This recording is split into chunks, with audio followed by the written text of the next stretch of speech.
Guys, very warm welcome to all of you. So today we are going to discuss FMG December 2021 recall, and we are sure that you were able to perform the paper in the best way possible. So we'll not be wasting any more time, and let's quickly discuss FMG December 2021 recall.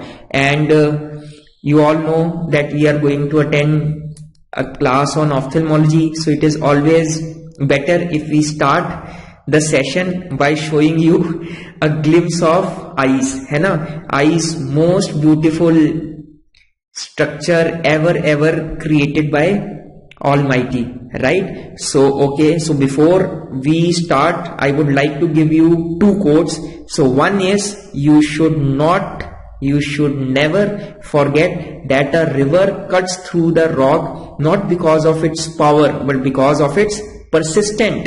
So guys, keep on working hard, keep moving forward, and success will definitely follow you. Second, the task ahead of you is never greater than the strength within you. So be focused, be on one track mind, and definitely the success will be yours. Fine, you can always follow me on Telegram channel. I am also available on Instagram, Facebook, so we are always available for you guys. Okay, so now starting up with the question. So a 67-year-old patient presents with sudden painless loss of vision in emergency, and his fundus examination shows pale retina with a red spot in the center. So first we'll have to pick up the keyword. So keyword is sudden painless loss of vision, and there is pale retina and with a red spot in the center. What is the most likely diagnosis? So my dear friends, if you would recall, so this is a typical cherry red spot, right? And cherry red spot is typically seen in, out of the given options, it is seen in central retinal arterial occlusion. Now why there is pale retina? Because the whole supply of the retina, it has been obliterated. Since there is complete obliteration of the whole supply of the retina, so what is going to happen? The whole fundus would go pale. But please understand, this red spot, what is this red spot? This red spot is actually seen in the macula due to the presence of choroid vessels. Now you would say, sir, the central retinal artery has been obliterated, so why is it that red spot appears to be there at the macula? My dear friends, it is not that red spot appears at the macula after retinal artery occlusion. No, the red spot is always present, but since the fundus is pale here, so there is development of the contrast. As a result, you are able to see the cherry red spot. Otherwise, in normal persons, it will be like this red only, but because of a round line retina, which is also of the red color due to presence of the blood, so you are not able to see this red thing on the macula. But when the retina around the macula will go pale, so the red spot, it will stand out. So cherry red spot is a typical feature of central retinal arterial occlusion. What are the other causes of cherry red spot on macula? So very important. So there are differential diagnosis of cherry red spot, है ना? तो इसकी अगर हम बात करें तो first is CRAO, then we have got Tay Sachs disease, third is Niemann Pick disease, you call it as Niemann, you call it as Niemann, you call it as Nyman, है ना? Niemann-Pick disease. Fourth is Gaucher disease. So these are differentials, Gaucher's disease and GM1 gangliosidosis.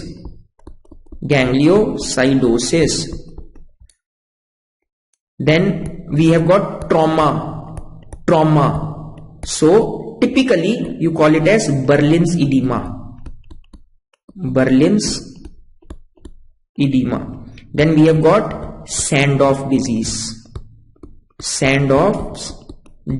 So guys, these are important differentials of cherry red spot on the macula. ठीक है जी, चलो next question पे चलते हैं अब हम.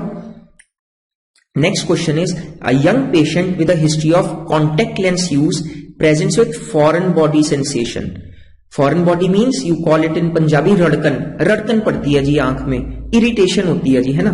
Red eye with watery discharge, most probable diagnosis is. Now you have to rule out the options one by one. Dry eye, can it be dry eye? No, not dry eye. So here they are saying red eye with watery discharge, foreign body sensation, not a feature of dry eye. Okay. What about vernal keratoconjunctivitis?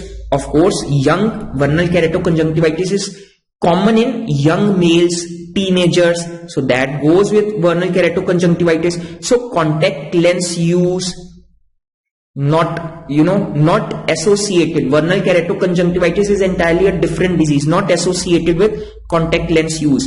Presence with foreign body sensation, yes, it does present with foreign body sensation. Red eye, eyes can be red. Watery discharge, there is mucoid discharge. Mucoid discharge is there, right? And typically, if you remember, there is a sign known as Maxwell-Lyon sign. So the patient will typically give a history of laces coming out of the eyes. Now this Maxwell-Lyon sign is mucoid discharge which has eosinophils in it. So that is Maxwell-Lyon sign. So patient will typically give a history of threads coming out of the eyes. So VKC. But here they are typically said watery discharge. So VKC can also be not there. Corneal abrasion. So if we talk about corneal abrasion, so if there is corneal abrasion, means epithelial defect is there, है ना, mild epithelial defect or maybe superficial epithelial defect. So of course it will be associated with photophobia. It may be associated with diminution of vision as well, है ना. So corneal abrasion can also not be there. But if we typically talk of contact lens usage, foreign body sensation, red eye with watery discharge, there is a disease known as giant papillary conjunctivitis, in which you see big papillae. Big papillae are there. So GPC is commonly associated with contact lens usage, and of course there will be foreign body sensation and red eye with of course watery discharge. Is it understandable? So this is a case of giant papillary conjunctivitis. Okay, now moving forward, this instrument is used in, now guys, this is Citelli forceps. Citelli forceps, clear cut, used in DCR. So the answer to this question is DCR. And if we talk about probing, in probing we use Bowman's probe. Bowman's probe. So it is something like this. So this is a probe, right? So you actually try to open the nasolacrimal duct which is blocked, है ना. So Bowman's probe, then evisceration and enucleation. So evisceration we have got evisceration spatula, evisceration spatula.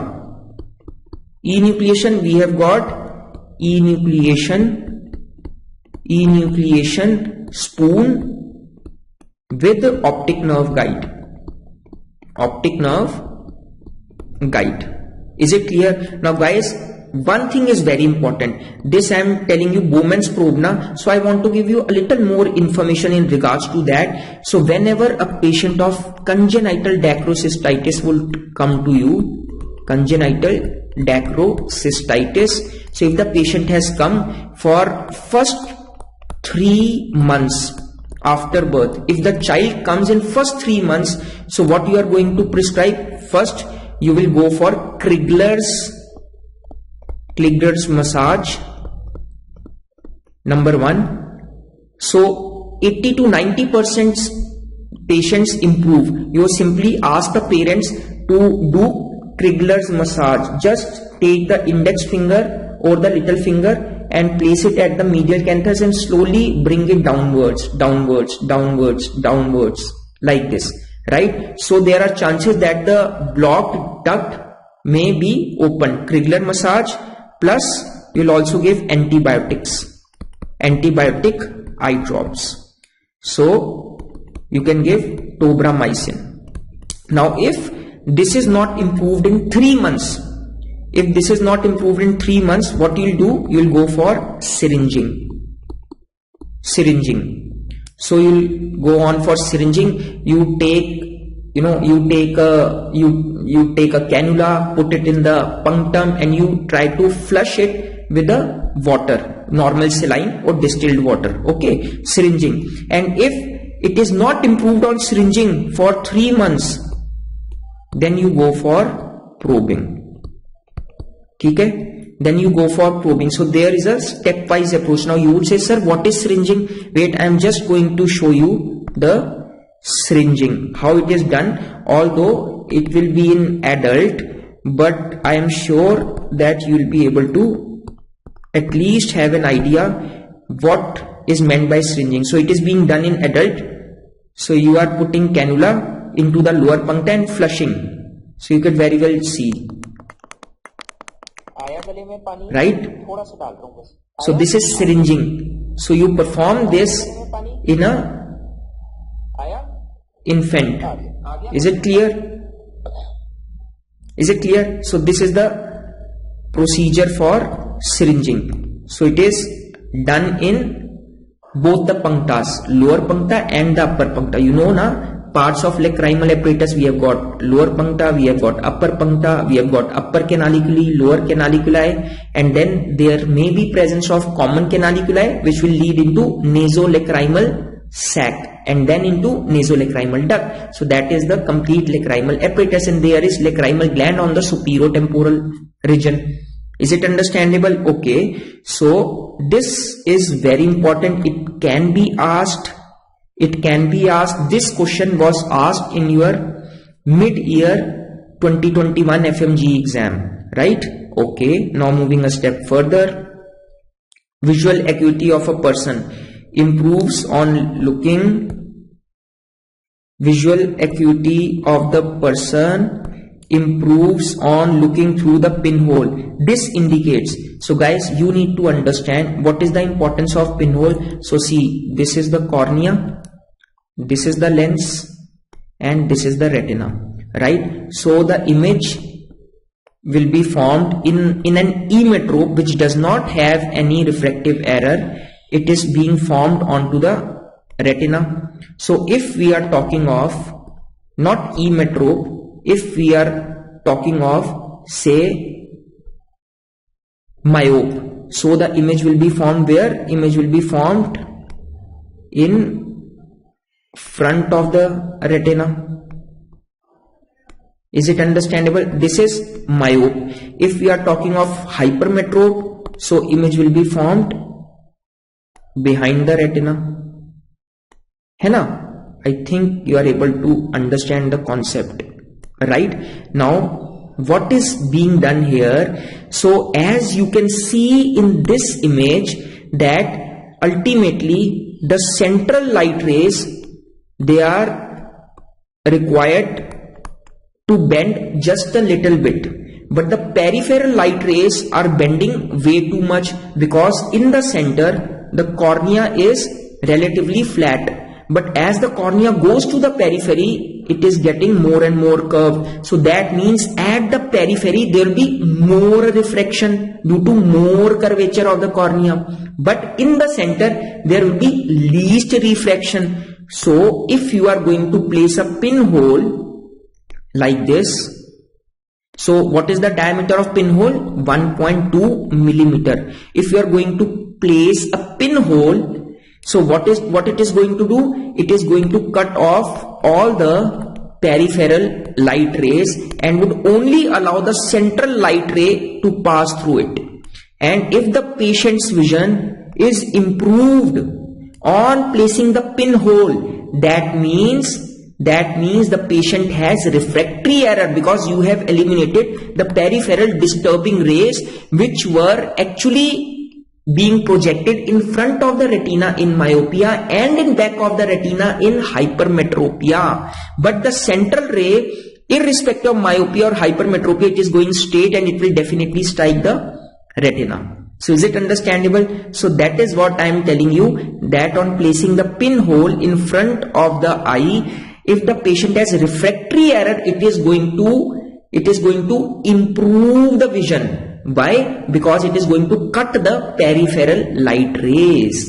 Am I understandable? So guys, very important, है ना? So here the answer is refractory error, right? Just a moment.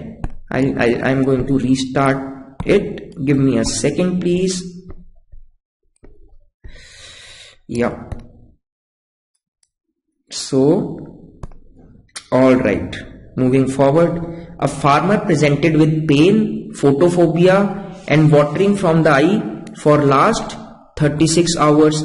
On examination, an ulcer is seen as shown. Identify the lesion marked. So there was a marking. So it was marked something like this, right? So a farmer, one etiology, then of course pain, photophobia, watering from the eye, then it is seen and shown. So by seeing this, you can check that the margins are non-defined. So there are satellite lesions as well, है ना? Satellite lesion, moon is the satellite of earth. So there is earth and there is moon that rotates around the earth. So similarly in fungal corneal ulcer, so there is one main lesion,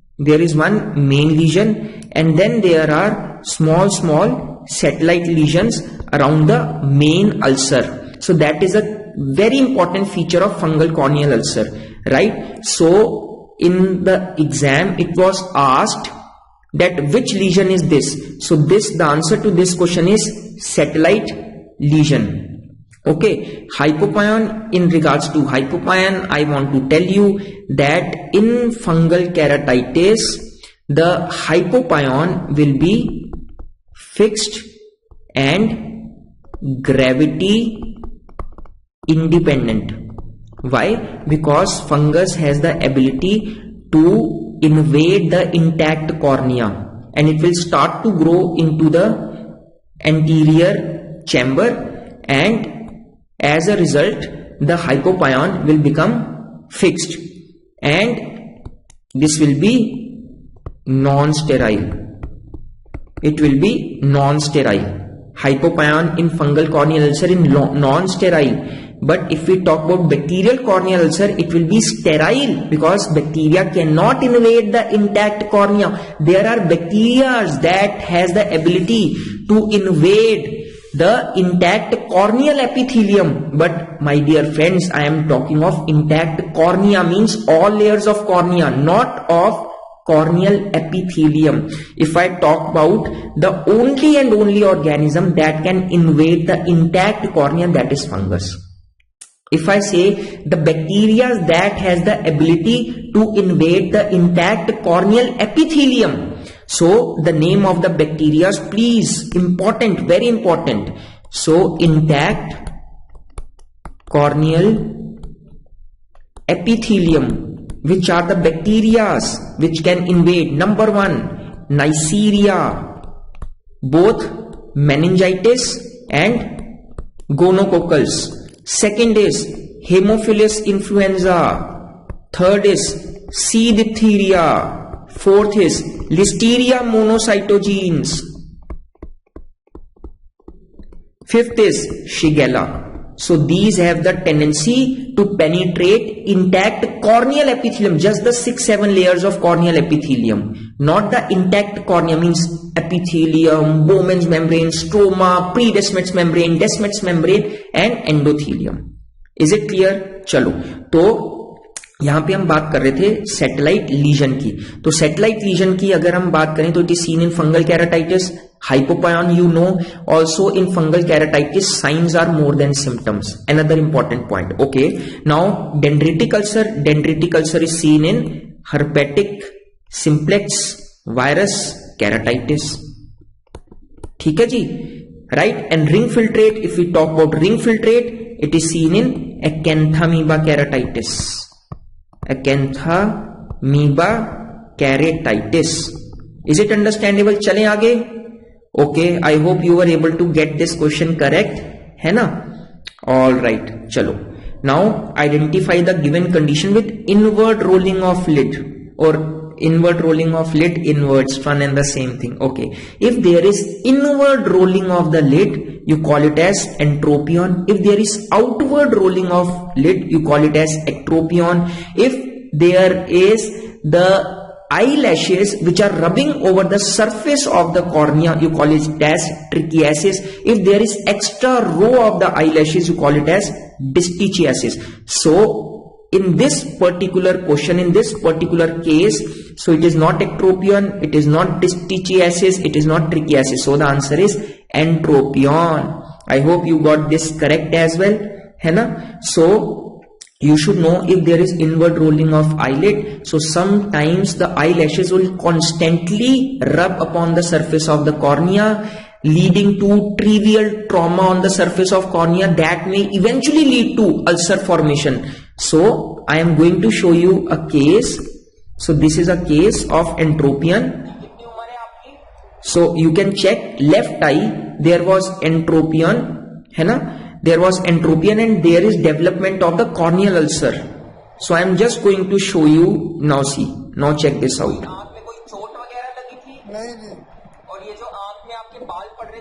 ये देखो, right eye is cornea is clear, left eye. Can you see? Can you see left cornea? So that is actually due to trivial damage due to continuously rubbing of the eyelashes over the surface of the cornea. Is it understandable? So guys, this is a case of entropion. I think now you will be able to remember this. Check this out. Can you check this out? Clear? Okay, all right. Great. Now moving further. Yeah. Okay. So next question. A child presents with defect in vision, but on examination fundus is normal. What could be the diagnosis? So there is defect in vision, right? But on examination fundus is normal. What could be the diagnosis? So not much information is provided here.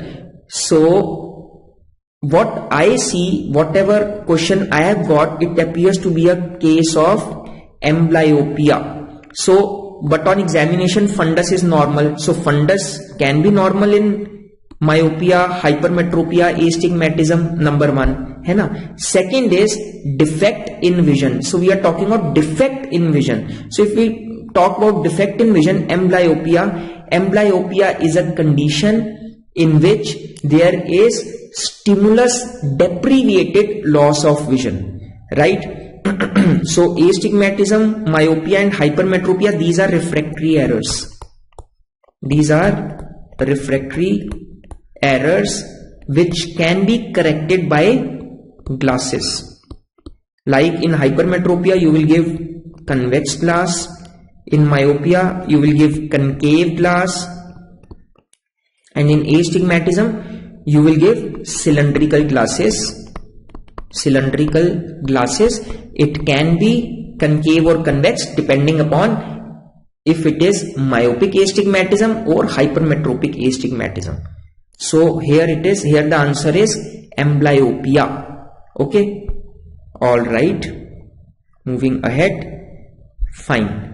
A child aged 1.5 years old is brought by parents with leukocoria as shown. You can see leukocoria and flexor wintersteiner rosettes.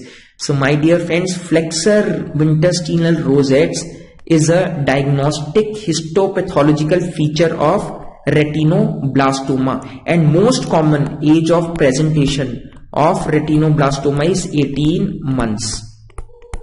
18 months, which is given 1.5 years, है ना? Now since we are talking of leukocoria, which is white reflex, so it is important to know the differential diagnosis of leukocoria. DDs of leukocoria. First is congenital cataract.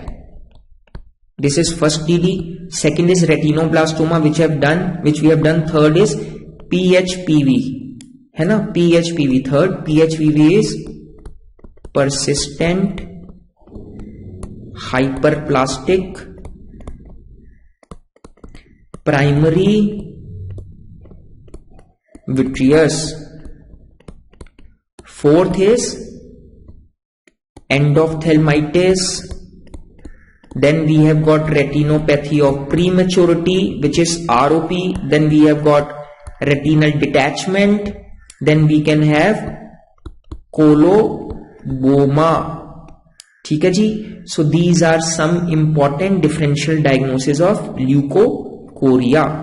ठीक है जी. चलो अब एक चीज और मैं आपको यहां बताना चाहता हूं, which is rhabdomyosarcoma. The question has been asked before. It is the most common intraorbital malignant tumor of children. ठीक है जी. Congenital cataract, I have told you, congenital glaucoma not associated with leukocoria. And if we further talk about retinoblastoma, in retinoblastoma most common presentation is leukocoria. If this is not in the option, you will mark strabismus. Important है जी, important है.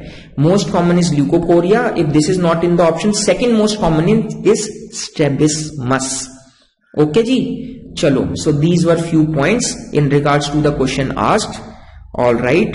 चलो, after an accident from metal works, a mechanic got injured from metallic foreign body. Investigation of choices.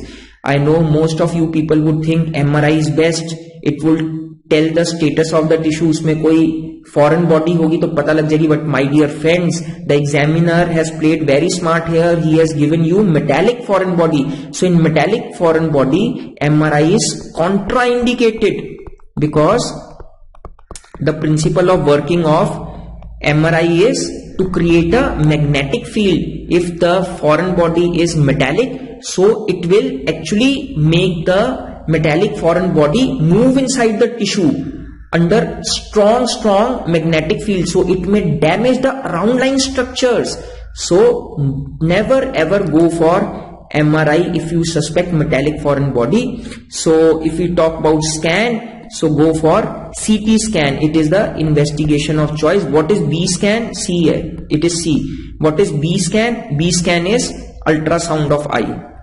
Ultrasound of eye can be done, but investigation of choice is CT scan. Ultrasound of eye can be done. So primarily you may even go for ultrasound of eye, but you may miss a foreign body lying inside the eye.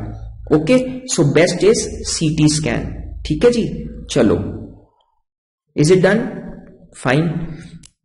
A person comes with paralysis of all extraocular muscles. Most probable site of lesion is. So paralysis of all extraocular muscles. So you need to remember how many cranial nerves are there. 2, 2, 4, 4. So I am going to divide it. So there are 12 cranial nerves, 12 pairs of cranial nerves.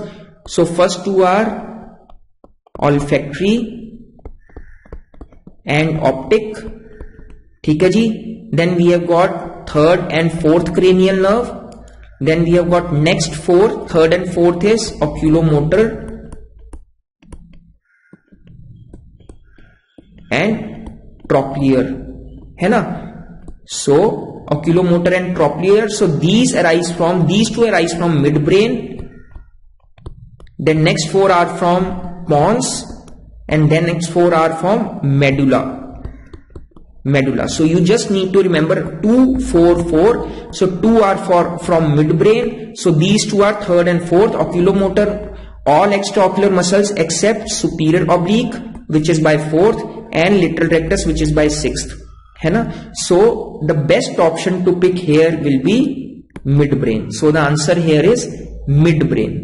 Is it understandable? So midbrain involves third and fourth cranial nerve. So of course it will lead to paralysis of 5 out of 6 extraocular muscles, right? So this is the best possible answer here. चलो आगे चले. Okay, there is a difference in visual acuity between two eyes. The cause of decreased vision. So guys, different in visual acuity का क्या मतलब है? Different in visual acuity मतलब anisometropia. Guys, anisometropia. But anisometropia cannot lead to decreased vision. अब जैसे I am wearing spectacles, my right eye is 2.75, my left eye is 1.25. So that does not mean that I can have decreased vision. I am an isometropic, means difference in refractive error of two eyes. That's absolutely okay, है ना?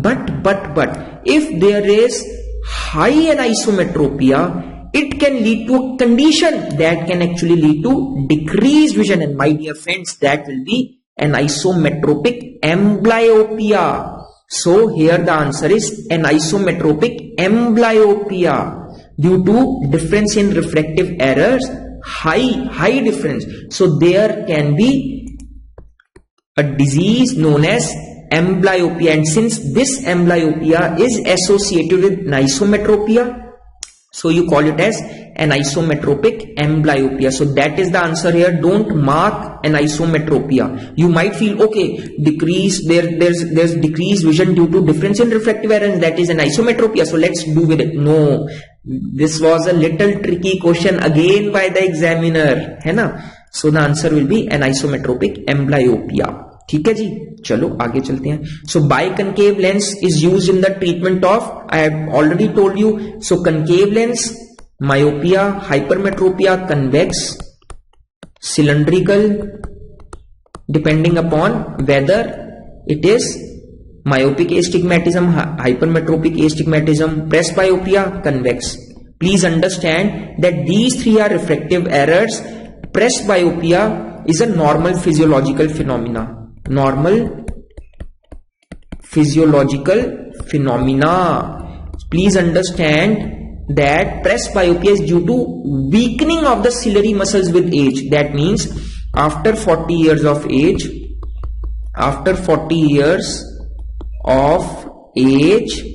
the ciliary muscles get weakened and the patient is not able to accommodate well, because to be able to focus upon the near object you need accommodation. And what are the components of accommodation?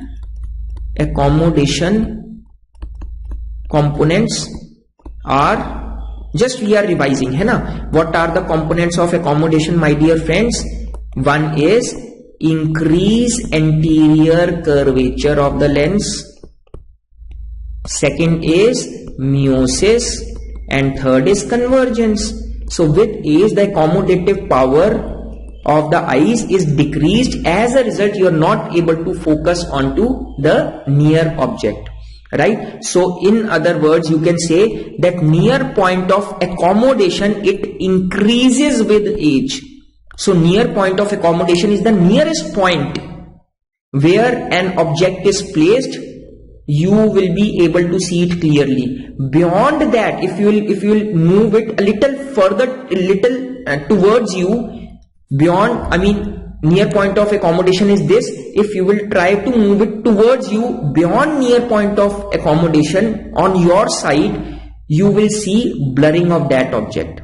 Is it understandable? And it increases with age. That means my near point of accommodation at X age is this. My near point of accommodation at X plus 1 age will be this. X plus 2 age, X plus 3 age, X plus 4 age, like this.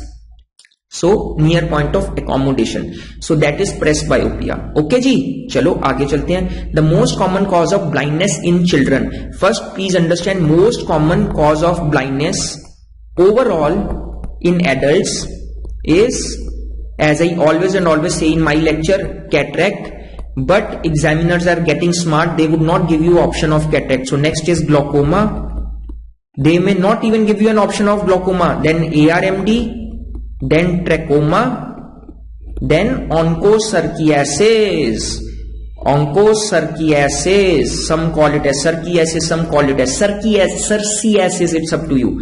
The other name is river blindness. So this is the sequence of causes of blindness. Okay ji, and most common cause of ocular morbidity is refractive errors. Ocular morbidity. ठीक है जी, अब हम आते हैं question पर. So if we talk about most common cause of blindness in children, guys, the answer is vitamin A deficiency. So the answer in children is vitamin A deficiency, and most common cause of preventable blindness is cataract. Most common cause of blindness, overall cataract. Most common cause of preventable blindness is again cataract. Done. चलो आगे चलते हैं. A patient had fight, following which he presents with non-reactive pupil and painful ocular movements. The most probable diagnosis is. So लड़ाई हुई, उसके बाद pupil हो गया non-reactive, है ना, and ocular movements they got painful. Okay, cataract not possible yaar, no cataract. So glaucoma again no. So if we talk about optic neuritis, in optic neuritis there is sudden painful loss of vision. Sudden painful loss of vision. Now you need to understand why in optic neuritis there will be painful ocular movements. So guys, there is a concept that the sheath of superior rectus muscle sheath is in continuity with that of the dura of optic nerve, or you can say outer sheath of optic nerve. So when there is inflammation of the optic nerve and you will ask the patient to elevate the eyeballs, typically here it is given painful ocular movements. If you want to be more precise, just say on elevation. If the patient has optic neuritis, patient will feel pain. Why the patient is going to feel pain? Because of stretch by the superior rectus sheath over the outer sheath of the optic nerve, and it will lead to intense pain due to stretching of the already stretched optic neuritis outer sheath, optic nerve outer sheath. Is it understandable? So the answer is optic neuritis. Okay ji. And of course pupil will be non-reactive. Why non-reactive? Because optic nerve is involved, na? So non-reactive pupil will be there. So if there is right optic neuritis, if you will show light into the right eye, what will happen?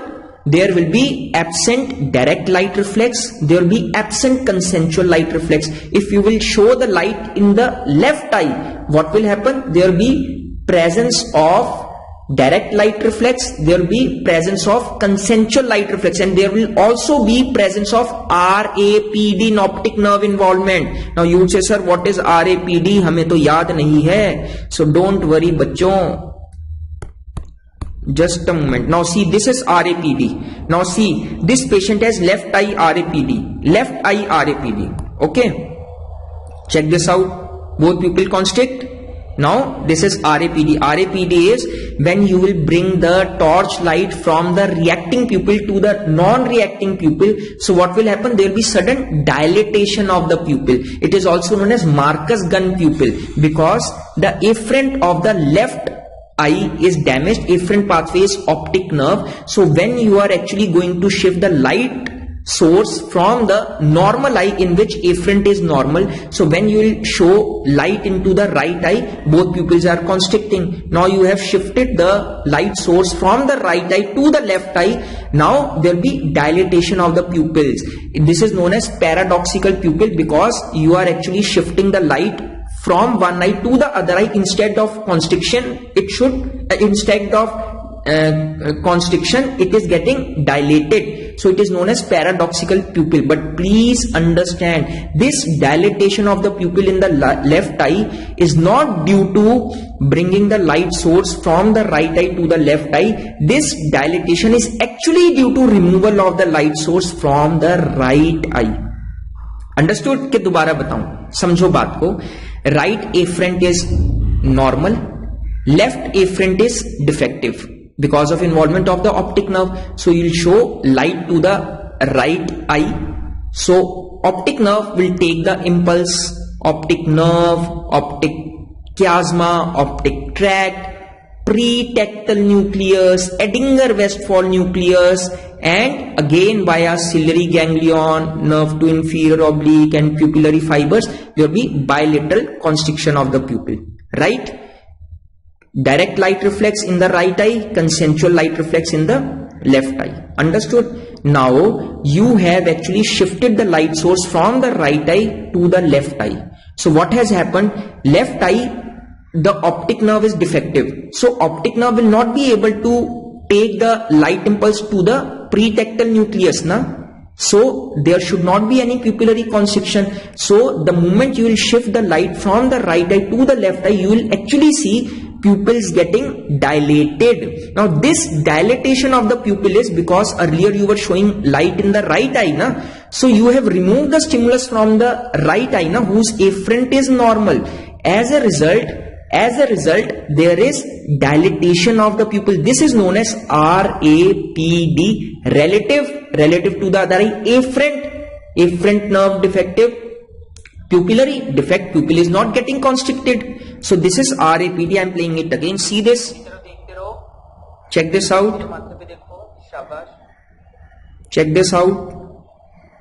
Constricted, now dilated, constricted, dilated. So when I am bringing the torchlight from right eye to left eye, you can see actually the left eye getting dilated. Why it is getting dilated? Because when you were showing the light to the right eye, so left eye pupil got constricted because consensual light is present. Because whenever there is pupillary light reflex, it will be bilateral. Why bilateral, G? Because of internuncial fibers that come from one pretectal nucleus and go to both Edinger-Westphal nucleus to stimulate it. Is it understandable? So this is RAPD. ठीक है जी, I hope it is very much clear. This is an important concept, you should not miss. Okay, next. A mother brings her child to IOPD with complaints of difficulty in watching blackboard. What could be the most probable reason? Simple. Blackboard दूर होता है. दूर माने myopia. Myopia means short-sightedness. Short-sightedness. So what happens is myopia is short-sightedness.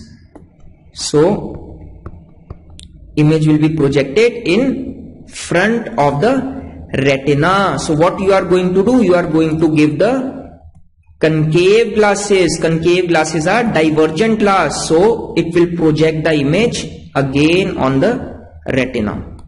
So this is a case of myopia. Is it clear? चलो और आगे चलते हैं. Patient had a fight and is brought with non-reactive pupil with painful ocular movement. Most probable diagnosis. So we have done this already. So this is optic neuritis. I have explained you, है ना?